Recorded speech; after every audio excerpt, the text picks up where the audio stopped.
The wool trade and the textile industry were crucial to Norwich's growth in the 16th century and to the development of its identity as a city. By the middle of the century, Norwich was Tudor England's second biggest town.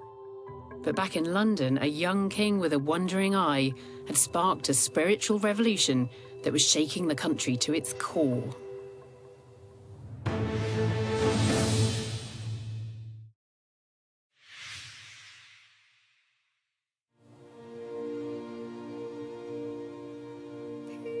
I'm in Norwich, the perfect place to understand the Tudor world.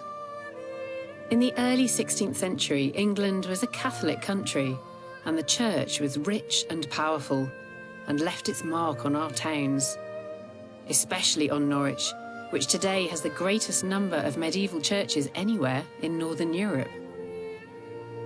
From the sky, aerial archaeologist Ben Robinson can see just how all these churches are woven into the city's fabric. They're dotted all over the place. There seem to be dozens of them. And there was an old saying, a church for every week of the year and a pub for every day of the year. Well, I can't comment on that bit, of course, but the number of churches tells us something about the size of the population, the density of the population. They all had congregations. They all served little parishes. But the religious life of the people of England was about to undergo a profound change. Enter Henry VIII, a young king with big ideas and an intense and deadly desire for his mistress, Anne Boleyn. Henry wanted to marry Anne, but to do that he needed an annulment of his marriage to Catherine of Aragon, something the Pope would not permit. Undeterred, the king came up with a radical solution. And in 1533, Henry VIII made the decision to split with Rome and set up an independent church with himself at its head. He was kick-starting the English Reformation. Protestantism, already spreading across Europe, would go on to become the new Tudor creed. All over England, Henry seized or disbanded over 800 religious and charitable institutions, including nearly 80 in Norfolk alone. In Norwich Cathedral, you can see visible evidence of how worshippers would have seen the eclipse of Catholicism from their pews. Oh, this is fantastic. Beautiful frescoes. Now, these are medieval. These are pre-Reformation. They would have been completely covered up, whitewashed over, erased from memory. It's quite astonishing to think how different people's experience of coming to church would have been after the Reformation. The church itself was transformed. And what we're looking at are illustrations, of course. These are the characters and the stories from the Bible. They're quite important, really, to people's understanding of their faith. And then that's all gone. The passage of time has revealed these forgotten frescoes again. They're a poignant reminder of what a culture shock the Tudor Reformation must have been. Muriel McClendon is an American scholar who has studied court documents to find out how the Reformation played out in Norwich. Muriel, you've mined the records here in Norwich. What does that tell you about the Reformation here? Oh, well, there was some conflict in Norwich as people's religious ideologies changed. There were people who took it upon themselves to go and throw stones through glass windows. I think there were some iconoclasm, people hacking away at statues. But I don't think that there was any sort of wholesale tearing down of buildings. You can find references to people coming into the mayor's court complaining about a man. He was calling St. Peter a knave. And I think the mayor's court essentially told everybody to just go home. It suggests that there was, in some cases at least, a tolerant attitude to dissent. Muriel also believes there's evidence of pragmatism in the way the monks at the cathedral adjusted to the new religious reality. Very few clergy went so far in their opposition to any of the religious regimes that they were ejected from their livings. So the monks associated with the cathedral here, they had the option of staying on. They had the option of adopting this. And they did, yeah. So the monks became the clergy? Yes, the dean and chapter of the new foundation. But actually, the transition from Catholicism to Protestantism would be far from smooth. After Henry VIII died in 1547, power swung between Protestants under his son Edward, and then Catholics when Edward's half-sister Mary took the throne. By the end of the reign of Elizabeth I, England was established as a Protestant nation. Throughout this turbulent period, ordinary people often had to choose between their faith or persecution. I've come to the Lollards Pit pub to find out how bad it got in Tudor Norwich. I'm hoping Professor Alexandra Walsham of Cambridge University will be able to tell me more. Alex. Yes, hello. Hello. And she appears to have brought along a very, very big book. That is huge. I hadn't expected it to be quite so massive. Well, it grew over time. It was first published in 1563 and then systematically increased in size as people sent in more information. So can we open it? Absolutely. This is the Book of Martyrs, once a common sight in Protestant churches across Tudor England. It records the martyrdom of hundreds of Christians throughout time. So here's one of the martyrs who was burnt in Norwich, Thomas Bilney, who was an extremely early victim of the religious turmoil. And how was he put to death? He's burnt at the stake. Fire is symbolic of the punishment that heretics would suffer in hell. So they'd be chained to the stake, the bundles of wood be lit, and then they would be consumed. Such a horrific way to end someone's life, isn't it? Thomas Bilney was burned to death in 1531 in the lead-up to Henry's Reformation. At that time, he was just one of a handful of martyrs in Norwich. But according to this book, under the reign of Henry's Catholic daughter Mary, the executions increased. So this is Bilney. Who else have we got that's relevant to Norwich? Another key figure in the kind of Norwich Reformation is a woman called Cecily Ormes. And she, in fact, is inspired by witnessing the death of other martyrs. And standing in the audience there, she declares provocatively that she supports their cause. And somebody else in the audience hears what she says and turns her in. Mary reigned for just 5 years. During that time, several citizens of Norwich were burnt to death, some on the very spot where this pub now stands. So these were public events? They were public events, and here at Lollards Pit, it was chosen as a kind of a setting in which it was possible for people to actually sit down and watch the burning. How horrific. You know, to modern sensibilities, it's quite extraordinary to think that people's faith was that strong that it would drive them to give up their lives. You know, I think we tend to think about that in the context of terrorism today and people who are willing to sacrifice themselves and also other people to a particular faith, a particular cause. For people at this time, they believe there is only one route to salvation, and therefore, if you adhere to a false religion, you're going to be damned. You're going to end up in hell. For some, it could actually have been an easy choice to adopt the new religion. They were unhappy with the way the church was run and with some of the beliefs and practices that had become enshrined in it. But for others, it would have challenged deep-rooted beliefs that they just couldn't renounce. And for others, again, I'm sure it was a pragmatic decision, that it was simply the easiest and the safest thing to do to make the switch. But that flip-flopping from Catholic to Protestant, back to Catholic, and then to Protestant again, that certainly took its toll.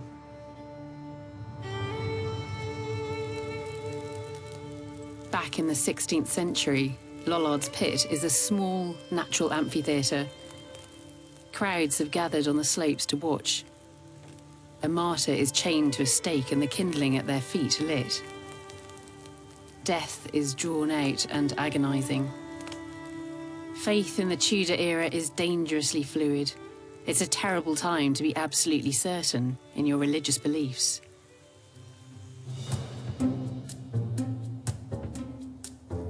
But these struggles weren't just about Catholics and Protestants. They were also about land and wealth. And this would lead to an epic clash right here in Norwich between rich and poor.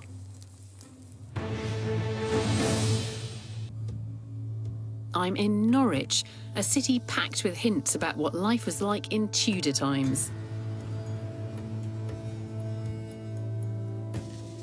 In 1547, Henry VIII had been succeeded by his 9-year-old son Edward, and England was in turmoil. Wealthy landowners seeking to capitalise on the thriving wool industry seized land on which to graze their sheep.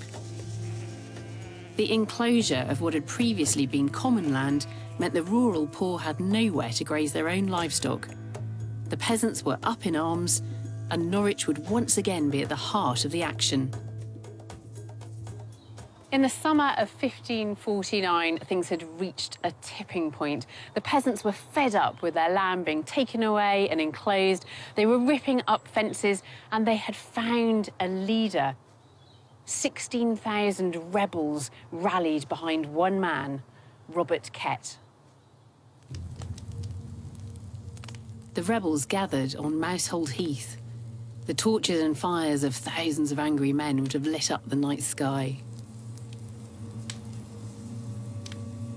I've come here to meet Andy Wood, who has studied the rebellion and its causes. Andy, tell me about Kett. Who was he? Well, Robert Kett was one of those men who'd done well out of the economic and social changes that are pulling English society apart in the mid-16th century. Population's rising, common land is being enclosed, poorer people are being pushed to the margins of survivability. And the rebellion that Robert leads in 1549 is partially designed to turn the clock back on economic changes that he himself is benefiting from. Despite benefiting from these changes, Kett felt huge sympathy for the poor, and he was an effective leader. Within 4 days of the rebellion breaking out, his huge army had reached Norwich. Today, no one knows for sure what Kett's camp would have looked like, but from the few sources that survive, we can recreate the main features on the heath. There's an abandoned chapel where Kett has his headquarters. A former stately home where he holds his political prisoners. And a huge tree, the Oak of Reformation, under which members of his council meet. This isn't just a camp, this is an alternative seat of power. For a few brief weeks, there are more people on this hill than there are in Norwich itself. And from here, Kett sends a radical list of demands to the Tudor authorities. The best known of those rebel demands is the phrase, "We pray that all bondmen should be made free, for God made all free with his precious blood shedding."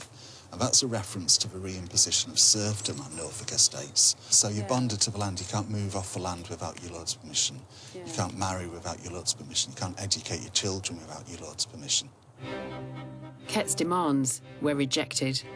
His choice now was either to disperse his men or press on and try to take Norwich. We fought 3 battles in Norwich, 2 of which the rebels won. Yeah. The first in late July, when we seized control of the city, and then 2 others against royal armies which are sent up to defeat the rebels. That's astonishing.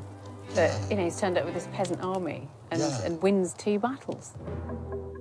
Although Kett had taken Norwich, holding it was a different matter.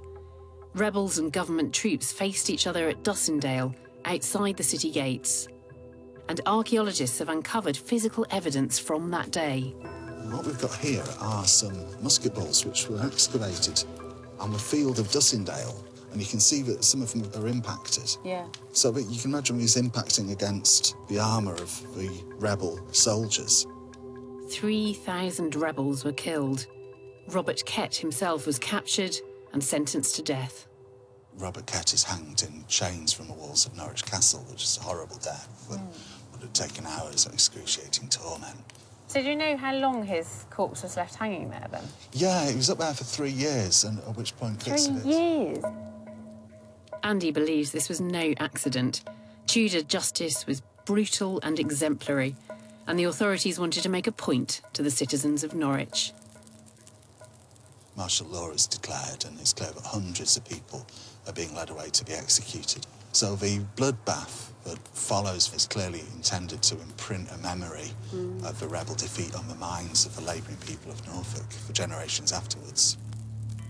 Protests against enclosure took place throughout southern Britain, but Kett's rebellion seems like the most dramatic and significant challenge to royal authority. I think it really mattered because Norwich really mattered. How could the king possibly let the second biggest city in the country fall into rebel hands? At the same time, ordinary people here clearly felt a very deep resentment about how hard their lives were. And it wasn't just space for their livestock that was threatened, it was their own living space too. You can see the natural constraints here of the river, but everyone wanted to be in the centre. Everyone wanted to be where the action was. But you can also see how densely packed that space is, how everything's jostling and competing for position. The houses, the businesses, the monastic precincts, everything's sort of crammed in there. Up here you can sort of think yourself back into the Tudor period and think, actually, it would have been pretty crowded down there. It would have been pretty unpleasant at times. And when the lucrative Tudor wool trade hit a downturn, the solution involved making Norwich even more crowded. The merchants of Norwich had a cunning plan to revive the flagging textile industry. They effectively headhunted textile experts from Flanders to come over and live and work in Norwich. And they sent out an official invitation signed by Elizabeth I, no less, inviting 30 merchants and their households to come over. And this, of course, is how they would have arrived in Norwich. Oh, hello. These merchants were known as the Strangers. Historian and archivist Cathy Terry can explain why they were so keen to move to Norfolk. The Strangers were just ordinary people like you and me, but they were refugees. They came from the Low Countries, what's present-day southern Holland, northern France and Belgium, and they came here to escape persecution, have a peaceful life, and help our economy as well. So why were they being persecuted over on the continent? Well, in the 16th century, there were a lot of trouble between Catholics and Protestants. Protestants weren't tolerated at that point. The Reformation played out right across Europe. Countries were torn apart by religious wars between Catholics and Protestants. Not for the last time, a British city would benefit from the skills of European immigrants.